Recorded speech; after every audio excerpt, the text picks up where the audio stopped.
12 million parcels. Every single day, they arrive from China into Europe with no customs duty, no VAT, nothing. The United States saw that coming and abolished the loophole in August 2025. The EU voted to shut it down in November.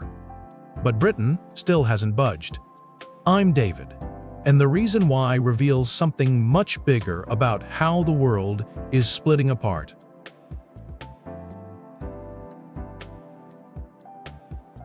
Here's how the de minimis exemption actually works and why it matters. Any parcel shipped into the European Union valued below 150 skips customs duties and VAT enforcement. It was meant to cut red tape on small shipments. But Shein, Temu, and AliExpress saw an engineering opportunity. Keep items just under the threshold, and your entire supply chain bypasses border control. In 2024, the EU received 4.6 billion low-value parcels. 91% came from China. Customs agents physically examined just 0.008%, barely 37,000 shipments out of 4.6 billion. Everything else moved freely into shops and warehouses. British retailers competed against duty-free competition. European retailers watched their margins erode. And consumers, squeezed by inflation and stagnant wages, discovered that a 20 Temu hoodie beat a 60 shop price by 70%. The lost tariff revenue was painful. The EU estimated roughly €1 billion a year.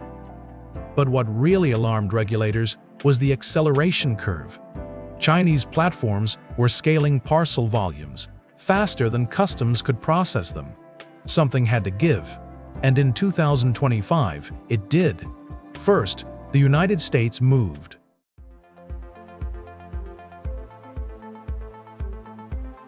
The EU faced the same flood. 4.6 billion parcels in 2024. In November 2025, all 27 member states voted to kill the 250 exemption. Starting July 2026, every parcel faces a S3 duty. By mid-2028, it's abolished completely. Marketplaces become importers. They collect duty at checkout.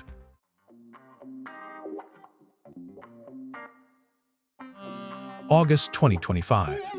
The Trump administration abolished the de minimis exemption, replacing 2 decades of zero duty with a flat 80 tariff on every parcel from China.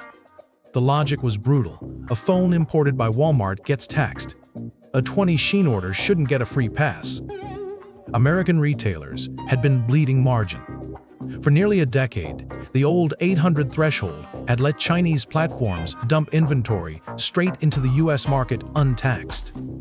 Shein's entire model, design in California, manufacture in China, ship direct to consumers. Cut out middlemen, cut out tariffs, cut the competition. Target, Walmart, the mall, all of it eroded. The Trump administration called it a subsidy of Chinese business. They killed it. The move recovered roughly $2 billion a year in tariff revenue, real money, but not the headline. The message was strategic. American retailers and tariff revenue mattered more than cheap imports for consumers. The loophole's cost outweighed its benefit. They acted alone. 3 months later, Brussels woke up and moved faster.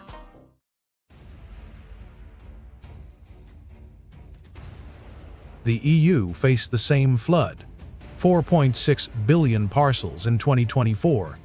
In November 2025, all 27 member states voted to kill the C50 exemption. Starting July 2026, every parcel faces a S3 duty. By mid-2028, it's abolished completely. Marketplaces become importers. They collect duty at checkout.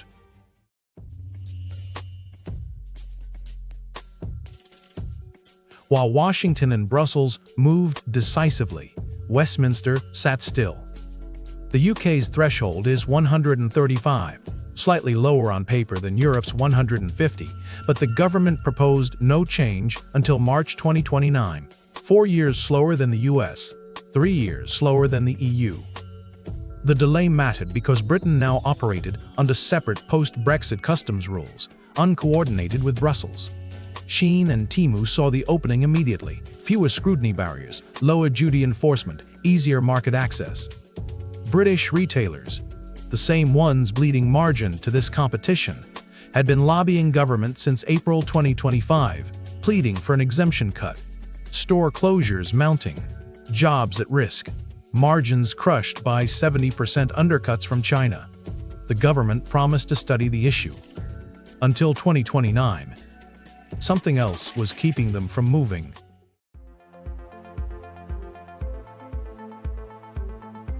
The lobbying hit hard through 2025.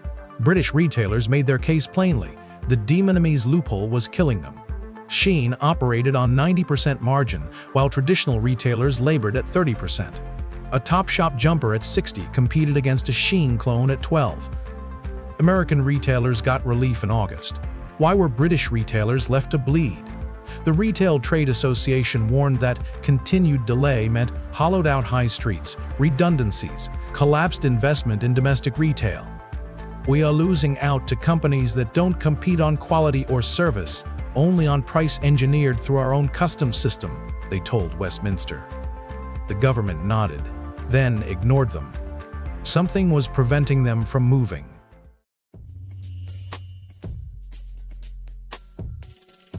But here's the twist. If the government abolished the exemption, prices would jump. A 12 hoodie becomes 16 after duty and VAT. For families already squeezed by the cost of living crisis, that felt like betrayal. Cheap imports weren't a luxury, they were survival. Online consumer spending on low-value imported goods made up a substantial share of British retail spend. People weren't buying Shein out of love. They were buying because 60 jumpers were impossible. Raising prices on the poorest goods carries political danger. Any government closing the loophole faced a trap: help domestic retailers or help voters affording basics. The Labour government inherited an economy still grinding through wage stagnation and inflation. Closing the exemption would hand the opposition an attack. The government took cheap goods from struggling families to protect retail profits. The political math broke. Unless closing the loophole could be reframed as a bigger strategic move, something beyond retail protection.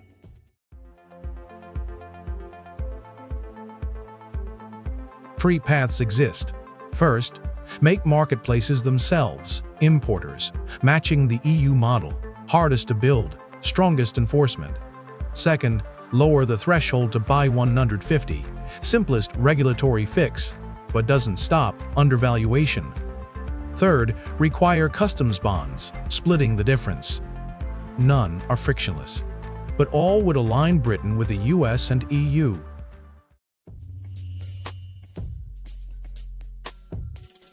And there was the other reason.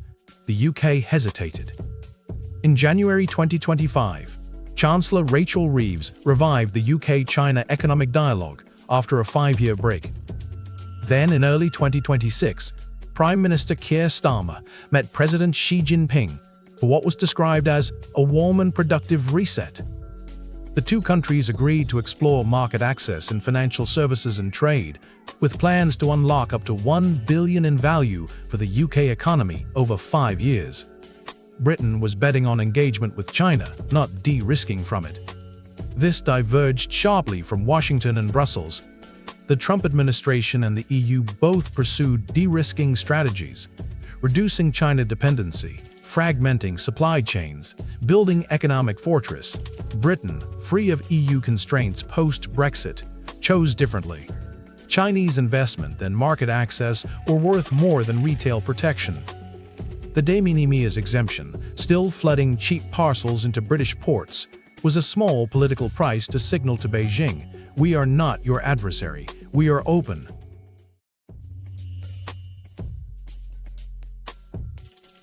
If Britain stays open while the US and EU close, supply chains shift.